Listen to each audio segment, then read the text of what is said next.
Look at this. This is engraved directly onto glass using the xTool F2 Ultra UV. No preparation, no paint, no spray, no nothing. This is literally straight on there. And as you can see, it also works on flat glass as well. So we are going to be covering preparation. We're going to be covering placement. We're going to be covering focusing that laser on that transparent material. Then we're going to move over to xTool Studio, where I'm going to take you through the full process of importing an image, adjusting the image with some key tweaks and settings. Then I'm going to give you my material settings. We're going to frame it and then we're going to engrave it. So if you keep messing up with glass engraving or you don't know where to start, this is the video for you, because this is the video that is going to open so many opportunities for you. So let's get to it.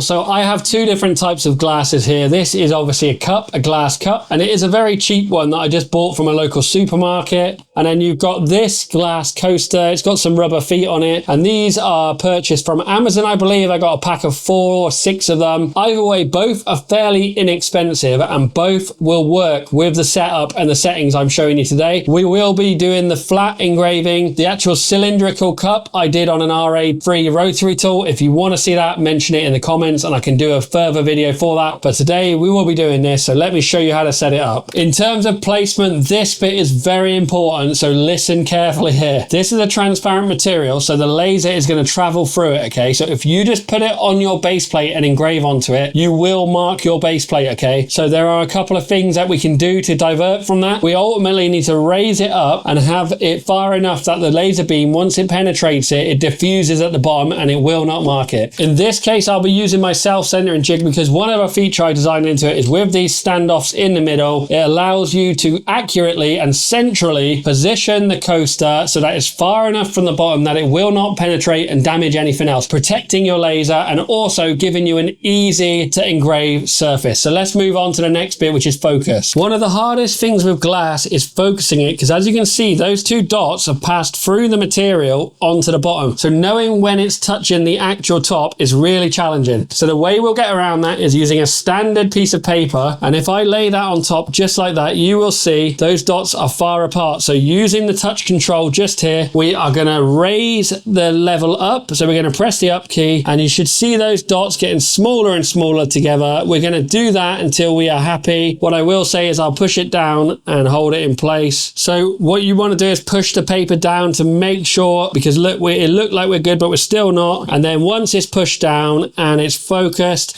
take it off. We are now focused on the top of that glass, but we're not finished. There's one more thing we need to do, which I'll show you next. Okay, so we're back on xTool Studio and we're going to the next step of our focusing, which is really important. So to do that, we're going to click the new project button, and what it should do is connect to our machine, update the photo, and we should see that coaster sat there on our jig, which is great. We can do that. So what we want to do now is we want to get this focus nailed down. So the first thing we're going to do is update the material, and we are going to change it to clear soda lime glass. Okay, click apply on that. That's the closest material in the xTool library that is reminiscent of this one. But when you do that, you're going to see it's going to update it to 4. So at this point, go back over with your piece of paper, just adjust that level in again so it's focused, and then that number will update. I'm going to do that now, and then we're going to resume with the numbered update. So I have done that, and you can see it's now 53.7. This next bit is critical, okay, because we have to take into consideration the thickness of the paper and subtract it from our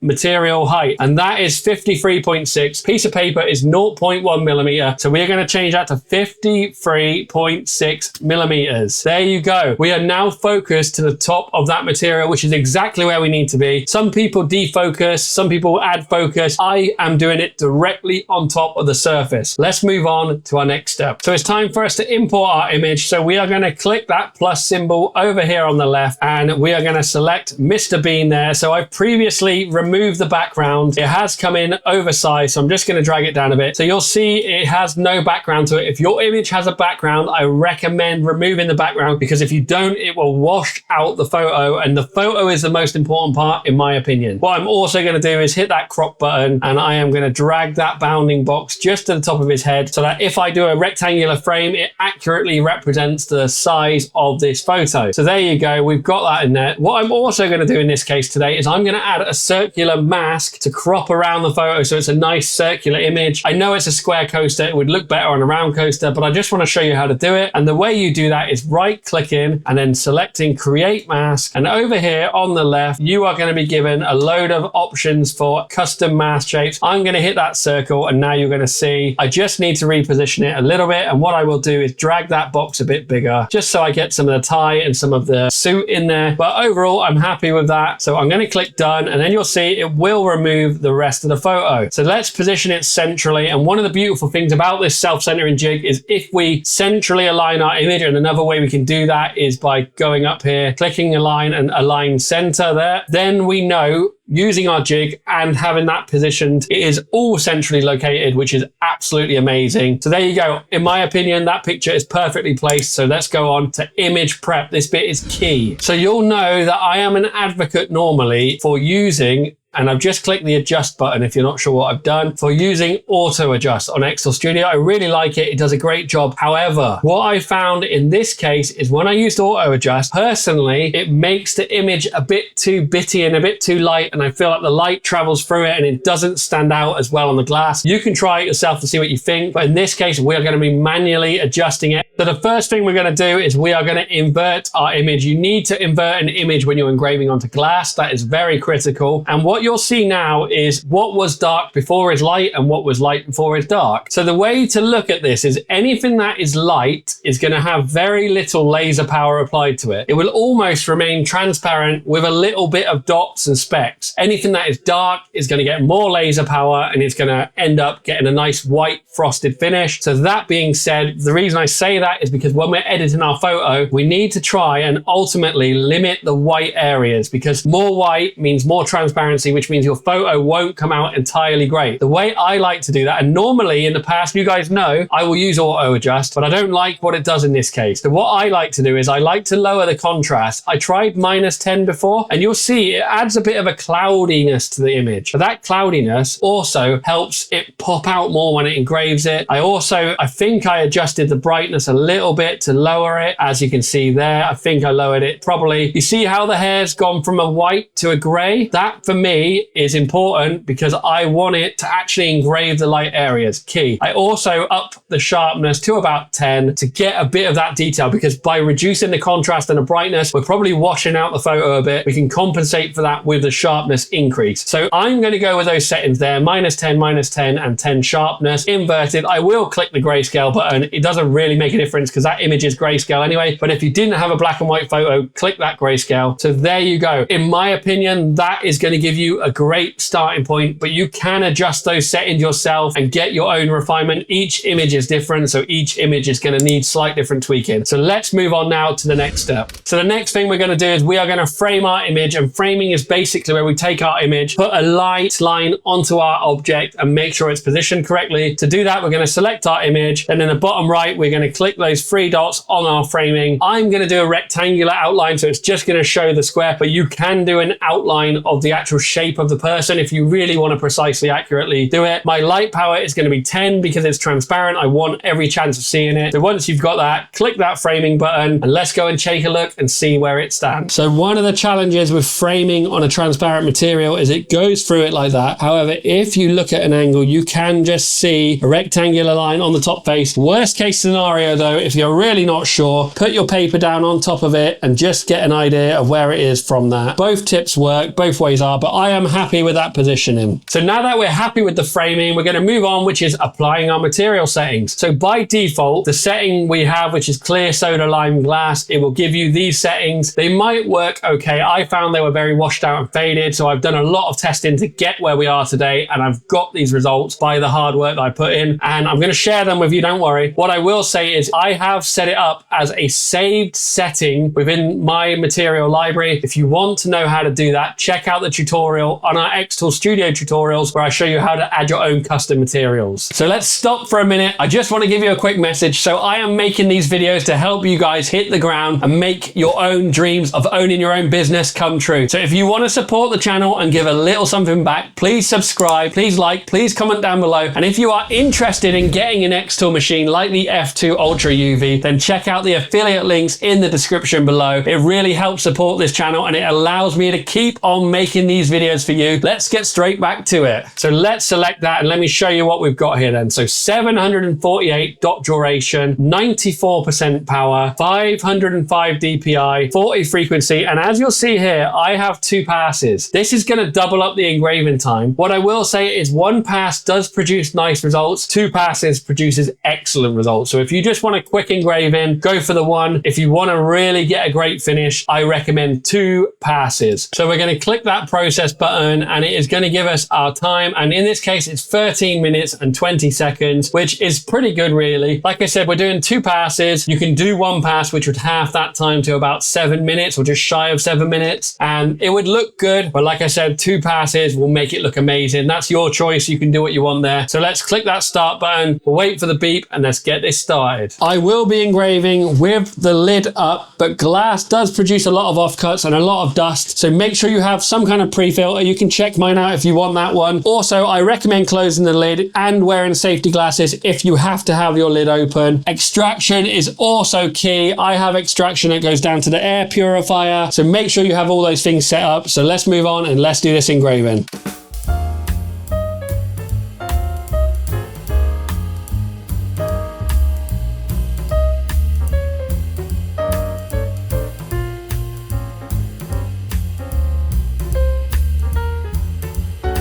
So there you have it. We have some absolutely spectacular results. I'm sure you'll agree. So I have shown you it on a flat surface today. If you would like me to take you through it on a tumbler using the RA3 rotary, then drop a comment down below, like the video, let me know, and I'll do a special video just for that. But what I want to tell you is if you have enjoyed the video today, please subscribe. If you want to buy an xTool F2 Ultra UV to do this yourself, then check out those affiliate links. That affiliate allows me to keep on making these videos for you. That's how I pay myself to do it, and I hope that you'll agree they are worth it and they're helping you hit the ground running. So thank you so much. Have an absolutely amazing day. Until the next time.